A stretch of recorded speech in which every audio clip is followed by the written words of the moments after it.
Assalamualaikum warahmatullahi wabarakatuh. Nama saya Nur Amin Syafahana binti Muhammad Syahrun. Nombor matrik 001104 020992. Baik, hari ini saya akan membentangkan tentang pengumpulan dan penertiban Al-Quran. Baik, seterusnya kita akan masuk kepada definisi pengumpulan Al-Quran. Baik, pengumpulan Quran ataupun jama'ul Quran terbahagi kepada dua pengertian oleh para ulama. Yang pertama ialah hafazahu. Hafazahu ni ialah menghafalnya dalam hati berdasarkan surah Al-Qiyamah ayat 16 hingga 19. A'udzu billahi minasyaitonir rajim. La tuharrik bihi lisanaka lita'jala bih. Inna 'alaina jam'ahu wa qur'anah. Fa'iza qara'nahu fattabi' qur'anah. Summa inna 'alaina bayanah. Okey, baik. Maksudnya jangan engkau, yakni Muhammad, gerakkan lidahmu untuk membaca Al-Quran kerana hendak cepat-cepat menguasainya. Sesungguhnya kami yang akan mengumpulkannya di dalam dadamu dan membacakannya. Apabila kami telah selesai membacakannya, maka ikutilah bacaannya itu. Kemudian sesungguhnya kami yang akan menjelaskannya. Nabi Muhammad SAW sentiasa menggerakkan lidah dan bibirnya untuk membaca Al-Quran ketika mana Al-Quran itu diturunkan kepadanya sebelum malaikat Jibril selesai membacanya. Kemudian turunlah ayat ini untuk menegur Nabi Muhammad SAW. Baik, kata Ibnu Abbas pada maksud ayat maka ikutilah bacaannya itu. Maksudnya berdasarkan ayat tu, maka ikutilah bacaannya itu. Allah meminta kepada Nabi Muhammad SAW untuk mendengarkan dahulu ayat itu dan perhatikan. Selepas ayat ini turun untuk menegur Nabi Muhammad SAW, Rasulullah diam, dan bila Jibril pergi, barulah Rasulullah membacanya seperti mana yang diperintahkan oleh Allah Subhanahu wa taala. Okey, baik. Yang kedua, pengumpulan dalam erti kata kitabuhu kullihi. Penulisan Quran semuanya. Sama ada memisah-misahkan ayat dan surah-surah atau menetipkan ayat-ayat semata-mata dan setiap surah ditulis dalam satu lembaran yang terpisah, atau menetipkan ayat-ayat dalam surah-surahnya dalam lembaran yang terkumpul untuk menghimpun semua surah, ataupun sebahagiannya ditulis selepas bahagian yang lain.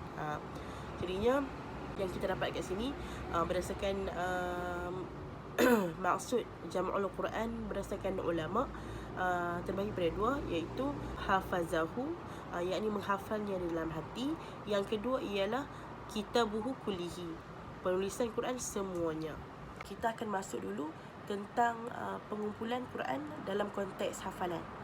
Okay, seterusnya Rasulullah SAW merupakan hafiz ataupun penghafal ataupun hufaz kan, sebagai penghafal Al-Quran yang pertama, dan merupakan contoh yang terbaik bagi para sahabat dalam menghafalnya. Seterusnya Al-Quran diturunkan selama 20 tahun. Kadang turun satu ayat, kadang turun 10 ayat. Itu merupakan proses penurunan ayat Quran lah. Baik, setiap kali ayat-ayat itu turun, semua para penghafal ataupun hufaz akan menghafal setiap ayat yang turun tu. Kalau turun satu, dia hafal lah satu. Kalau turun 10, dia hafal lah 10. Jadinya kita nampaklah hikmah penurunan ayat tu, 1, 10, sikit-sikit kan. Jadinya bagi para penghafal tak beratlah untuk mereka hafal kan. Jadinya senanglah, kita rasa macam agak mudah. Sebab dia tak turun sekaligus, tak turun satu surah, dia turun sikit-sikit. Jadinya senanglah, kalau kita katakan senanglah untuk menghafal dia macam tu. Pada zaman Rasulullah ada 7 orang daripada sahabat Nabi yang merupakan penghafal Al-Quran. Yang pertama adalah Abdullah bin Mas'ud, Salim bin Maqil, Muaz bin Jabal, Ubay bin Ka'ab, Zaid bin Sabit, Abu Zaid bin Sakan, dan Abu Ad-Darda. 7 orang sahabat Nabi Muhammad SAW ni merujuk hafalan di hadapan Rasulullah lah. Seterusnya kita akan masuk kepada pengumpulan Quran dalam konteks penulisan. Okey, baik.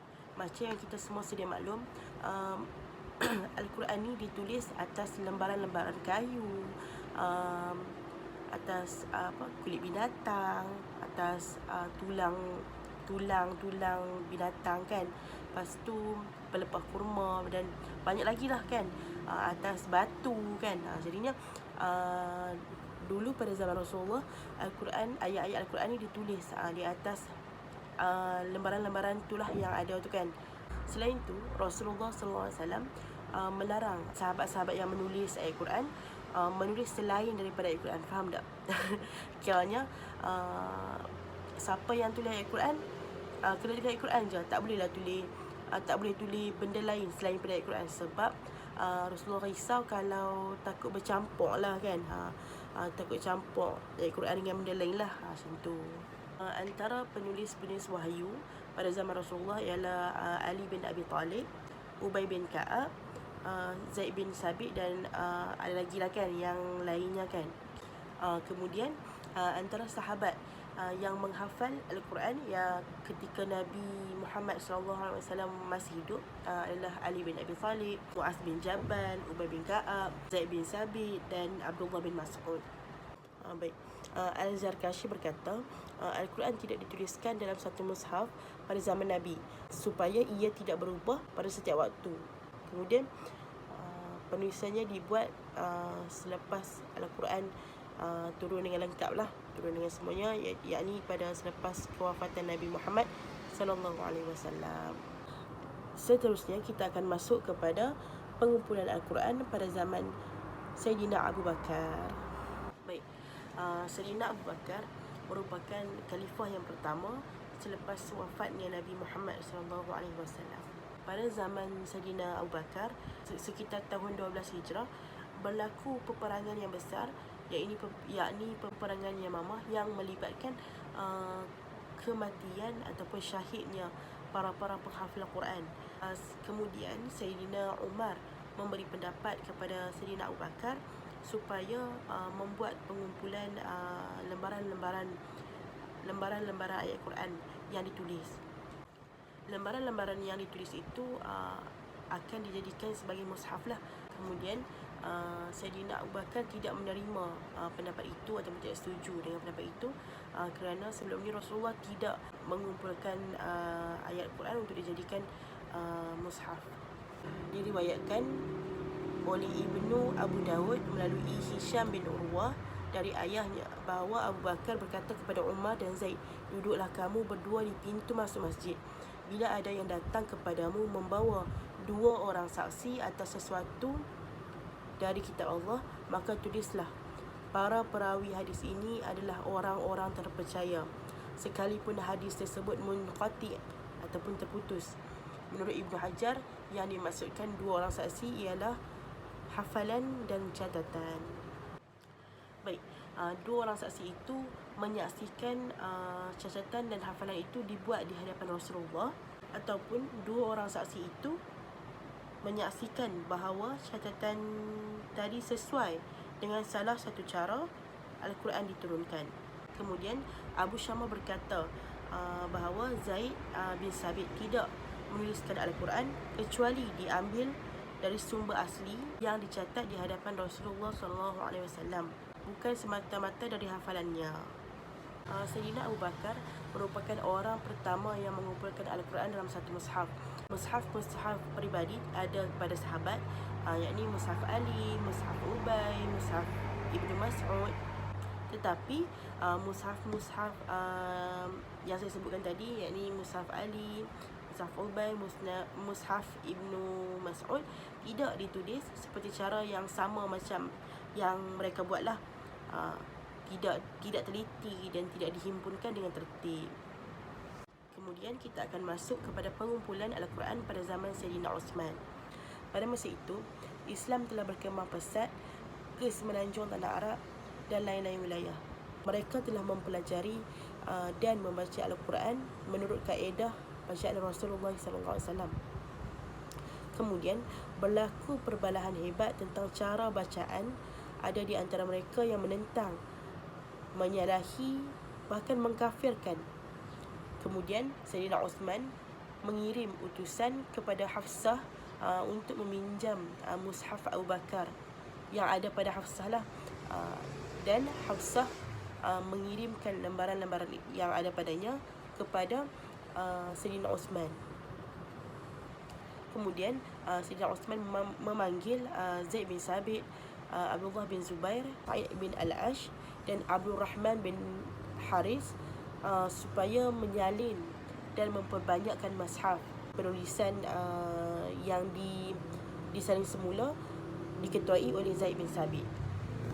Selepas selesai menyalin semula lembaran-lembaran itu, Sayyidina Uthman menyerahkan kembali lembaran asli kepada Sayyidatina Hafsah dan mengirimkan mushaf baru ke setiap wilayah, yakni Mekah, Syam, Basrah, Kufah dan Madinah. Baik, antara faedah yang besar pengumpulan Al-Quran pada zaman Sayyidina Uthman ialah yang pertama, ia dapat menyelamatkan umat Islam daripada perpecahan. Kenapa? Sebabkan mereka berbalahkan tentang cara bacaan macam mana.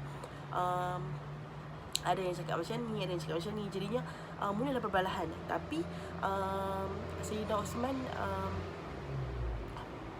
merungkaikan perbalahan tersebut dengan membuat penulisan semula dan macam kita kata apa, menyeragamkan lah, seragam lah kan semua.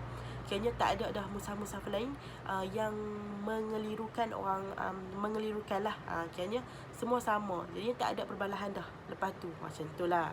Baik, lepas tu yang kedua, menyelesaikan perselisihan kaum muslimin tentang penulisan Quran. Dan yang ketiga, dapat seragamkan mushaf melalui ejaan dan tulisan. Dan yang keempat, menyatukan qiraat dalam satu mushaf.